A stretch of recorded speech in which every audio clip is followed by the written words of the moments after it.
Hey, what's up guys? Jeremy coming at you. Just want to give you, I guess, a report on the results overall of the my first storage buy, or Ninja storage buy. What I did here is I made a not like a detailed but a simplified cost revenue analysis, and I just did that in Excel. I kept documents of my sales, how much time I put in, and other expenses, and I wanted to see, you know, was it worth my time, you know, what were the learning experiences, and this just talks about the qualitative stuff. So anyways, as you can see here, we got the revenue, the inflows, and then my time period to sell everything was between November 10th and December 19th.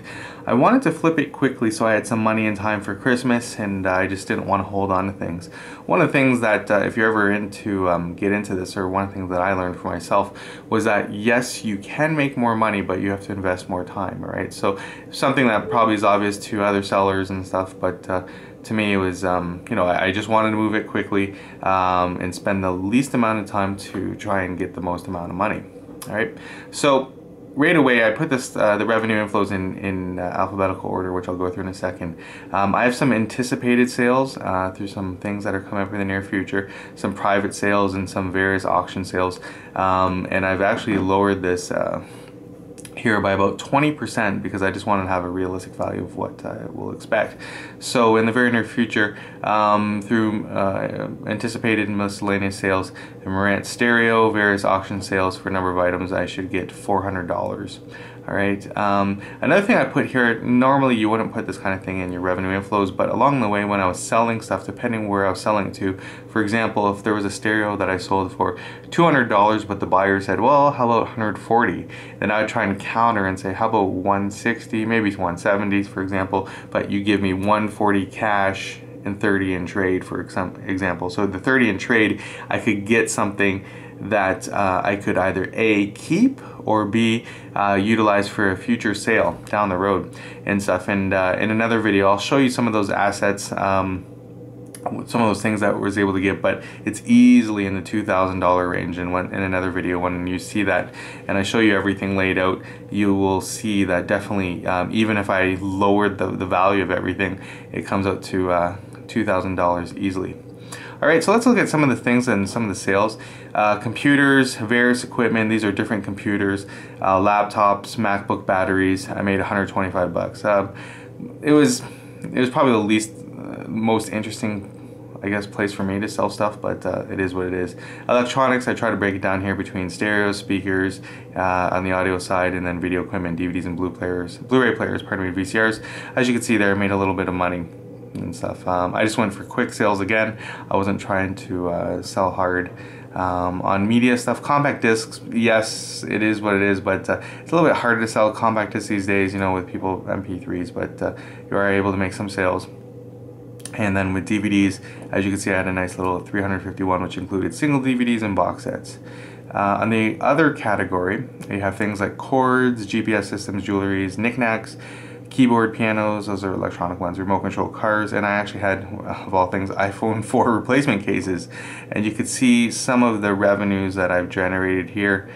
With knickknacks, that's everything in between, at $201. All right. On sporting equipment, we have hockey equipment, includes skates, helmets, and shields. Nothing big, made $59. Again, they're used skates and stuff, so actually just getting what I could for them and stuff. And I just went to a pawn shop and I sold them. I didn't even really try to sell them privately. Water skis, selling in the winter. I got 10 cash out of that, but I got 20 trade and stuff, so it was 30 overall. And that extra 20 trade, I got something that I wanted, so I was pretty happy with that. Various tools, made $130. Video games, various systems, complete systems, individual games, lots, made $1,064. So in total, I guess, including the assets, which again, you wouldn't really normally show in here, but these are things that I could definitely sell if I wanted to. My overall revenue was $5,121.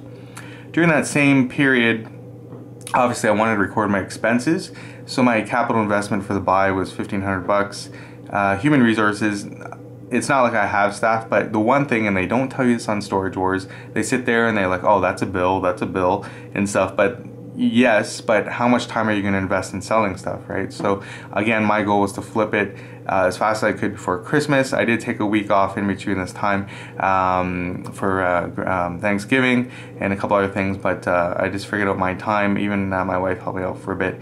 So the formula I had was averaging 30 hours a week, which I kept a note of this.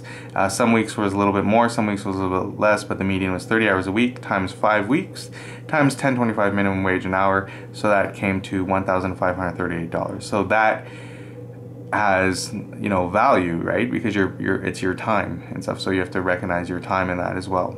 And then your advertising. So I attended with my wife a small event at Sandwich Teen Action Group, a local place here, and the vendor fee was $20. We had some eBay fees through the auction sales, $68.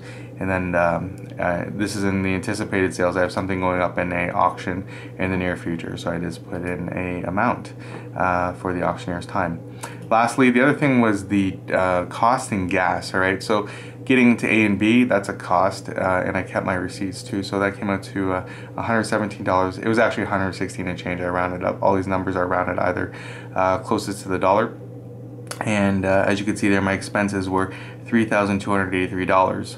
So my net cash inflow outflow, again considering the assets, is $1,839.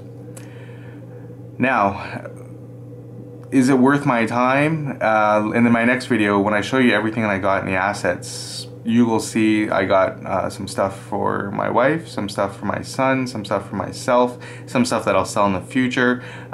This is where, you know, is it really worth my time? In this that I don't show here, we were able to do some stuff with as a family over the past month, which costed money. I was able to go to Grand Rapids for Thanksgiving and pay for those costs, so I had a trip embedded in this.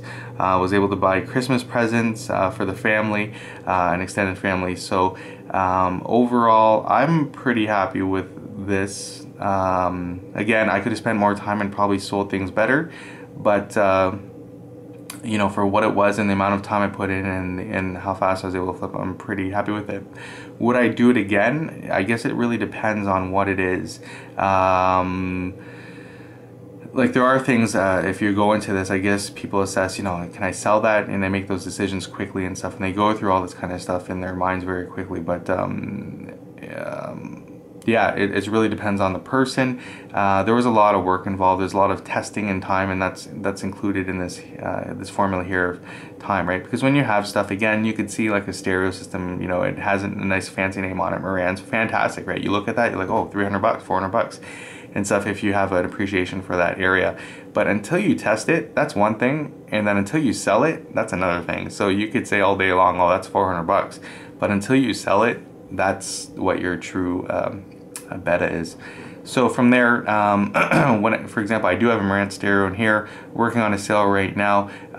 That's not, like, by no means am I thinking that I could get $400 for that Marantz thing, but of all the other sales coming up, that $400 is something I realistically, truly believe I will get. So, and I've accounted that in my time. All right, so down the road, if you guys ever think of doing something like this, when you see something, again, take a look at the unit, take a look at the stuff, make you know, take some time, make a good decision. You know, if it's something you really want to do, can you flip it? Do you have the time? Is it worth your time? And do you think you can get the money? All right, so if your investment is $1,500, you have to know that pretty much you're going to get that money back, double it, hopefully triple it, and it's worth your time, and that, you know, along the way you are able to sell it and stuff. So as you can see here, as I divided everything, that was my distribution method, and everything was good to go. All right, so in another video in the future, you'll see all the assets I got. Again, I will demonstrate that in the future after Christmas, that I was able to get items that were well more than $2,000, and if I could sell it, I could get $2,000 easy. All right, so this hopefully helps you all. Again, this is not something I wanted to do as a you know, something, this is my life goal or anything. It was fun, it was great, it was something I can put off the to-do list, but the you know, just right now while looking for work, it filled some time, made some revenue and stuff, and got to keep some stuff in between. So again, thanks so much for your review. Feel free to watch this again, slow it down. Feel free to message me questions if you like. And if I don't talk to you guys, have a wonderful holiday season. Thanks.